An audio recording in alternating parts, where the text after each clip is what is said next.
For thousands of years, mankind has questioned the existence of extraterrestrial life in our universe. Sooner or later, we're going to see some kind of signs of extraterrestrial life. The chances that aliens exist in some form is highly probable.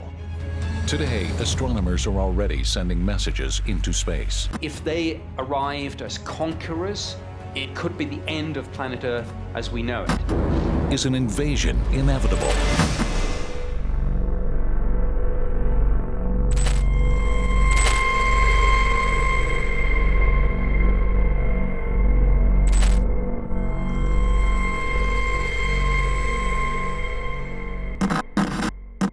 I think there's almost 100% chance that there are alien forms of life in the universe other than our own.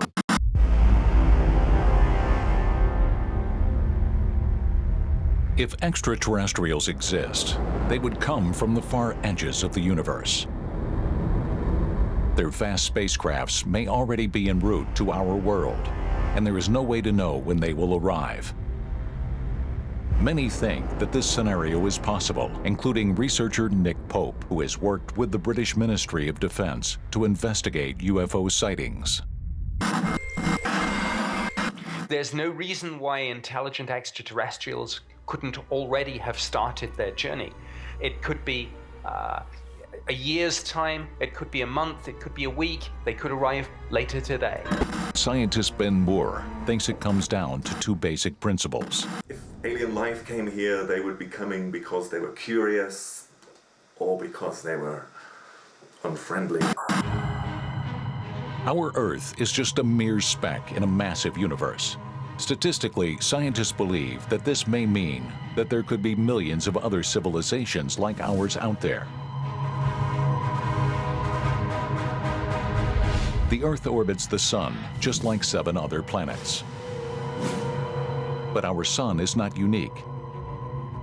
It is only one of more than 100 other billion bright stars in our galaxy, the Milky Way. And even the Milky Way is just one of 1 trillion more galaxies.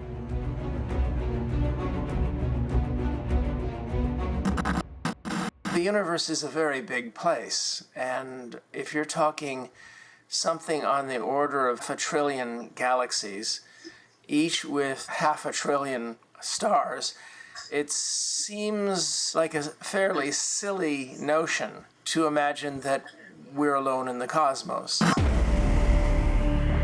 Does life exist in space? The answer might lie within Earth's closest neighbor, the planet Mars. Located over 34 million miles from Earth, researchers speculate that Mars is a planet that could support extraterrestrial life. In 2003, ESA sent the Mars Express probe to the Red Planet. Its mission: find water, the basic substance of life on Earth.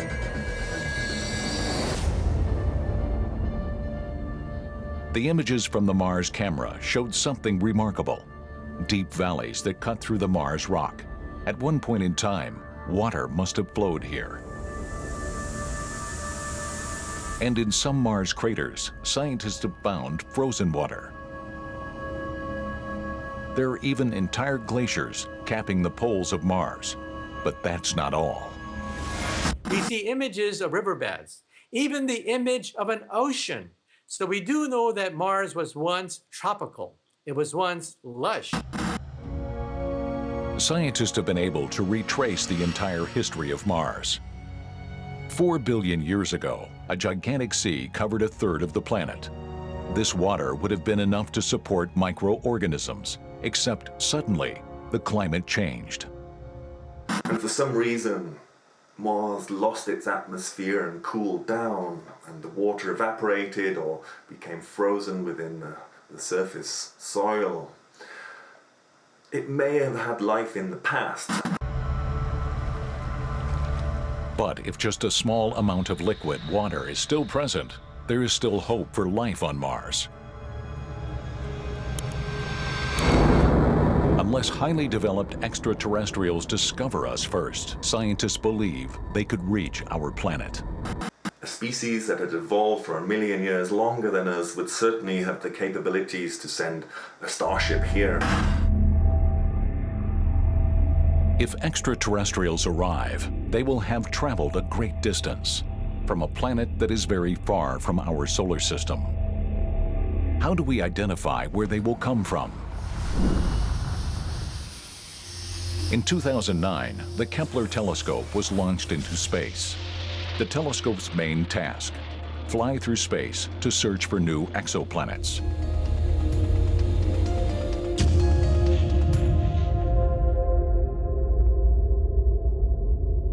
Kepler has spotted over 2,000 exoplanets, and the telescope keeps making new discoveries every day.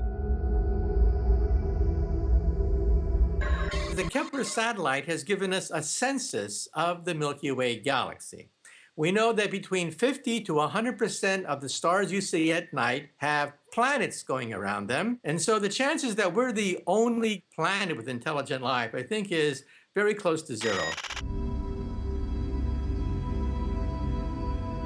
To this day, almost 4,000 exoplanets have been discovered.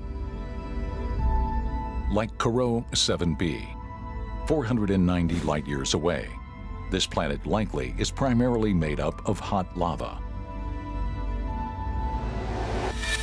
At first glance, planet HD 189733b actually looks like Earth, but it has its blue color for another reason: not water, but hazardous glass particles in the atmosphere with brutal winds of 5,000 miles per hour. It may even rain molten glass on this planet.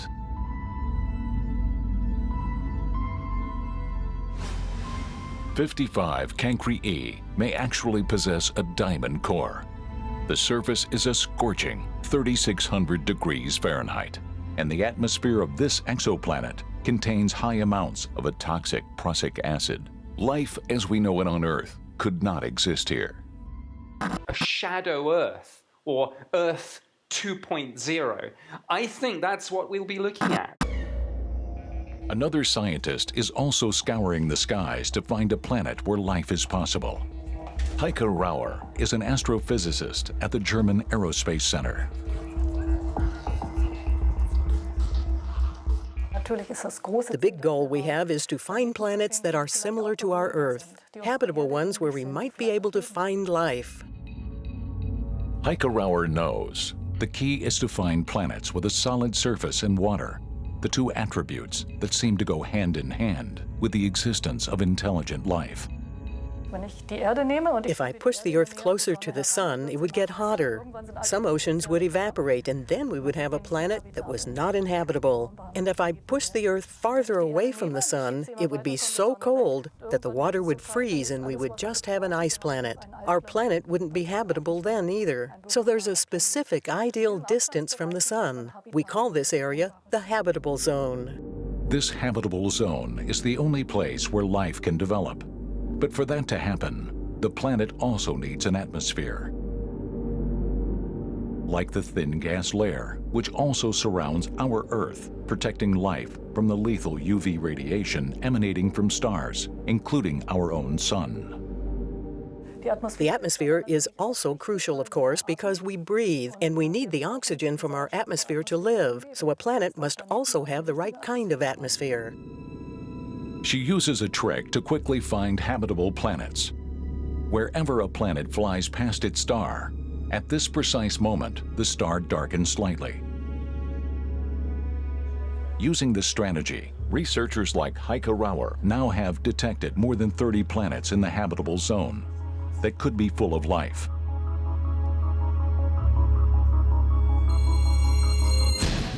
One planet looks particularly promising to researchers: Kepler 452b, a planet 1,400 light-years away in the constellation Cygnus.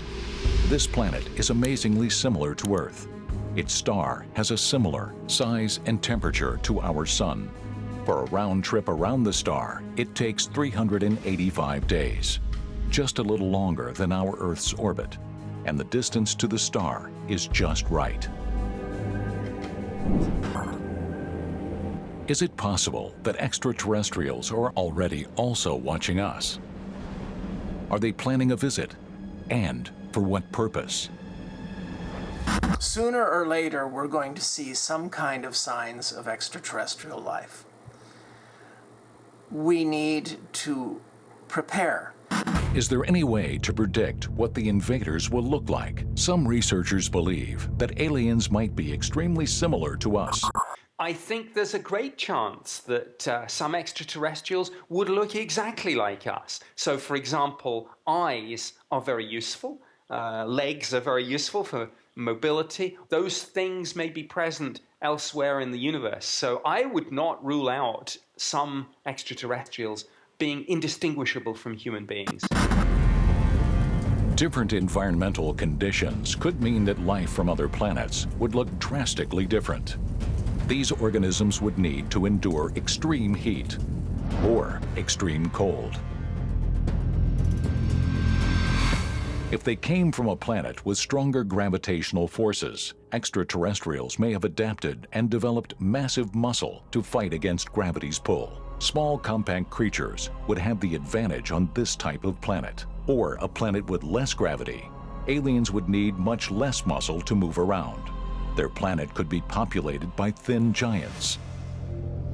All life on Earth is made up of carbon and water. But in another world, it's possible that life developed from entirely different chemical elements. On Saturn's moon, for example, there may be no liquid water, but there are still other building blocks that could be combined to form life. So creatures on Titan could use ethane or methane as a liquid instead of water. Then the building block would probably be silicon instead of carbon. And those creatures might breathe in hydrogen instead of oxygen. So life could be very alien on that world. Many scientists think that it's entirely plausible that aliens have developed advanced spacecraft capable of reaching Earth. If sentient life is based upon expansion and based upon exploration, then it's entirely likely that other sentient species are also engaging in interstellar exploration. Advanced civilizations could have developed entirely different technology. Some researchers believe that the most progressive aliens can tap the energy of entire stars to create wormholes that they then use to travel through space and time. We have come from horse and cart to stealth fighter and space rocket in 200 years. Now imagine a civilization with a 1,000,000-year head start, which is not difficult to conceive of in a universe 14 billion years old. So let's not rule out the fact that if there are civilizations out there, they may come knocking on our door. One of the most famous hunters believes that aliens will be peaceful. Seth Shostak has devoted 50 years of his life to SETI research, the search for extraterrestrial intelligence. So it just strikes me as inevitable that there is other intelligent life out there. Someday, we may be able to actually communicate with extraterrestrial civilizations, but are they already trying to get in touch with us? To find out, SETI researchers use radio telescopes, like the Allen Telescope Array in California. These telescopes can receive acoustic radio signals from deep within the universe. We point them in the direction of nearby stars, which we think might have planets, which might have life, which might have intelligent life. And we just look for signals that are coming from those directions, signals at one spot on the radio dial that would tell us, hey, you know, I don't know what they're saying, I don't know what they look like, but they've built a radio transmitter. And once upon a time, a signal just like this one reached Earth. 1977. The Big Ear Radio Telescope of The Ohio State University has its antennas aimed directly into space. Using these antennas, the telescope could capture every radio wave lying in its orbit, and suddenly it received a strange signal from space. Astrophysicist Jerry Amon was working on the Big Ear telescope. He could hardly believe it when he analyzed the recorded data. In those days, all the data were just printed out as numbers on a big printer, and he would just go through it and look to see if there was anything interesting that had happened the night before. One morning, he finds a big signal, and he gets so excited about it, he writes, "Wow," next to it. This wow signal came from the constellation Sagittarius. 200 light years away from Earth. With a 30-fold standard deviation, the signal was strong enough to be heard over the background noise of the universe, and it may have been sent out by another civilization. But the WOW signal was never detected again. To this day, it is unclear if it is a result of something natural or if it was caused by something else. At the SETI Institute in California, Seth Shostak and his colleagues are still looking for recent signals. The astronomers evaluate data from radio telescopes all over the world. To date, they have not found any evidence proving that extraterrestrials exist. Therefore, many scientists criticize SETI search methods.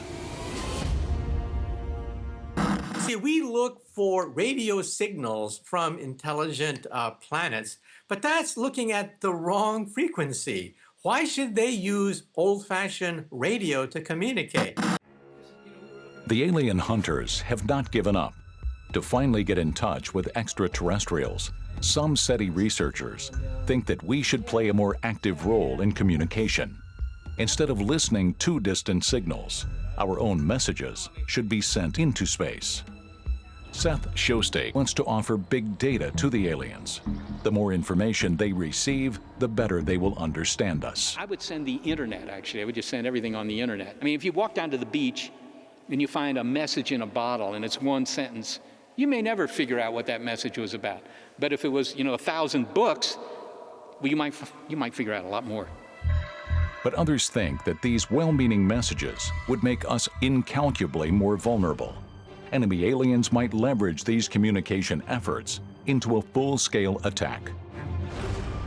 I think it's a rather silly idea to send out powerful beamed messages indicating our presence. Who knows what's out there in our galaxy? Critics say that stopping these messages is the only way to prevent a human catastrophe. Before proceeding, there needs to be a greater scientific discourse about what these messages should contain and who is allowed to send them. I think we should hold discussions, serious scientific investigations and discussions of the pros and cons before we beam messages into space. If extraterrestrials received our signals long ago, now it's too late for us to hide. If there are more intelligent, more powerful, and therefore more dangerous civilizations out there, we should be very careful about contacting them. These fears are not unfounded. In the history of mankind, when a new country or continent is discovered, it has always ended tragically for those who are conquered. The less technologically advanced culture experienced pain, in some cases, death and extinction, in some cases, slavery. If they are warlike, it would be like Godzilla meeting Bambi. It would be no contest whatsoever. Space agencies have emergency procedures to respond to dangers like meteorite impacts. Do they also have a plan in case of an alien attack? Scientists and military experts have already thought through what would really happen in an attack situation. An alien civilization approaching Earth as a potential target for conquest is going to first try to eliminate any kind of resistance. The simplest thing they can do to neutralize our weapons is to use the electromagnetic pulse. Without warning, all energy supplies would be shut off, and humans would be suddenly powerless. You would essentially drive human civilization back into the 19th century. I'm sure that many of the nations of Earth would use nuclear weapons, even on their own soil, as a last resort to try to stop some form of alien invasion. Using weapons of mass destruction would destroy our own planet. Luckily, there is also another strategy. The first objective would actually just be survival. The second priority would be the capture of enemy technology and reverse engineer them. It may be possible for us to produce them in significant quantities. Even if aliens haven't planned a deadly invasion, it could still turn into war if we get in their way. And even if the aliens don't want to conquer us, we might get in the way, because maybe they have different intentions toward us.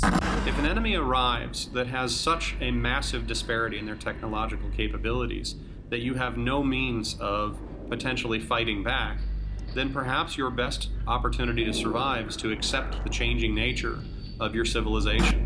If they came here with friendship, as explorers, that's great. We would hold out the hand of friendship ourselves.